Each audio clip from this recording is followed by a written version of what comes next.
राधे राधे। सफलता का कोई शॉर्टकट नहीं होता। शॉर्टकट से मिली सफलता स्थायी नहीं हो सकती। सफल कैसे हों ये बताती है महाभारत। वर्तमान समय में जहां हर कोई एक दूसरे से आगे बढ़ने की जुगत में लगा रहता है, वहीं कुछ लोग शॉर्टकट से आगे बढ़ने में भी नहीं कतराते। उन्हें लगता है कि उन्होंने स्मार्ट वर्क करके खुद को श्रेष्ठ साबित कर दिया है। उनकी सफलता स्थायी नहीं होती। स्थायी सफलता चाहिए तो शॉर्टकट ना अपनाएं। सफलता कैसे हो सकती है स्थायी, सीखे कृष्ण से। भगवान कृष्ण, जिन्हें अधिकतर लोग माया मोह से रहित मानते हैं, भयंकर युद्धों के बाद भी कभी अशांत नहीं हुए। उन्होंने कभी अपने हिस्से का संघर्ष किसी दूसरे से नहीं करवाया, कभी किसी को सफलता के लिए अनुचित मार्ग नहीं दिखलाया।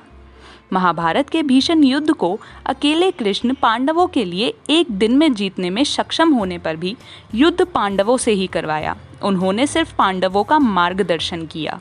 वे चाहते तो पांडवों की ओर से कोई सैनिक नहीं मारा जाता और युद्ध जीता जा सकता था। इसका कारण ये था कि अगर कृष्ण युद्ध जीतकर युधिष्ठिर को राजा बना देते तो पांडव कभी उस सफलता का मूल्य नहीं समझ पाते। सफलता स्थायी और संतुष्टिप्रद तभी होती जब वे खुद संघर्ष करके इसे हासिल करते। कभी कभी बहुत कामयाबी मिलने के बाद भी हमारा मन संतुष्ट नहीं होता। सफलता हमें खुशी नहीं देती। ऐसा क्यों होता है? हम जितना सफल होते हैं उतना ही मन अशांत हो जाता है। इन सब के पीछे कुछ कारण हैं जो हमारी सफलता के भाव को प्रभावित करते हैं। सफलता के साथ शांति और संतुष्टि, ये दो भाव होना बहुत ज़रूरी है। अगर हम अशांत और असंतुष्ट हैं तो इसका सीधा अर्थ ये है कि हमने सफलता के लिए कोई शॉर्टकट अपनाया है। शॉर्टकट से मिली सफलता अस्थायी होती है और यही भाव हमारे मन को अशांत करता है। स्थायी सफलता का रास्ता कभी छोटा नहीं होता, आसान नहीं होता, लेकिन इस रास्ते से चलकर जब लक्ष्य तक पहुंचा जाता है तो वो स्थायी आनंद देता है। लोग अक्सर अपनी दौड़ में दूसरों को भूल जाते हैं।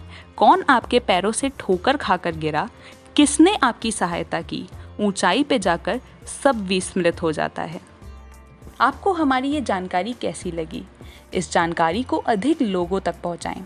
इसके साथ ही असल आस्था को सब्सक्राइब करें और अपनी राय हम तक कमेंट बॉक्स के जरिए पहुंचाएं।